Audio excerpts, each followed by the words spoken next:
बिस्मिल्लाहिर्रहमानिर्रहीम। अस्सलाम वालेकुम। वन क्लास आप लोग आज पढ़ेंगे सूरतुल अस्र, सफ़ा नंबर 4, पेज नंबर 4। सबसे पहले आप लोग आज की डेट डालेंगे और दिन लिखेंगे।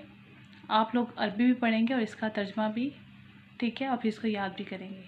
चलिए जी शुरू करते हैं। बिस्मिल्लाहिर्रहमानिर्रहीम। शुरू अल्लाह के नाम से जो बहुत मेहरबान रहम करने वाला है। वल अस्र इन्नल इंसान लाफी खुस्र।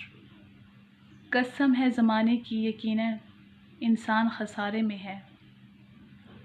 कसम है ज़माने की, यकीनन इंसान खसारे में है।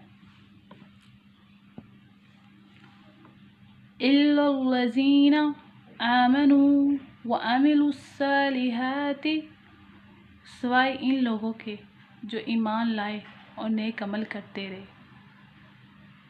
क्या है? सिवाय इन लोगों के जो ईमान लाए और नेक अमल करते रहे। वतवासौ बिल हक़्क़ि वतवासौ बिस्सब्र, और एक दूसरे को हक़ की नसीहत और सब्र की तलकीन करते रहे।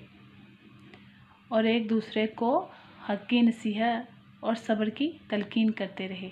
ठीक है, आप लोग यहाँ अच्छी तरह से, यहाँ तक जो है अच्छी तरह से याद करेंगे, इसकी अरबी भी और तर्जुमा भी। ठीक है, अपना बहुत सा ख्याल रखिएगा। मिलते हैं अपने नेक्स्ट वीडियो में। अल्लाह हाफिज़।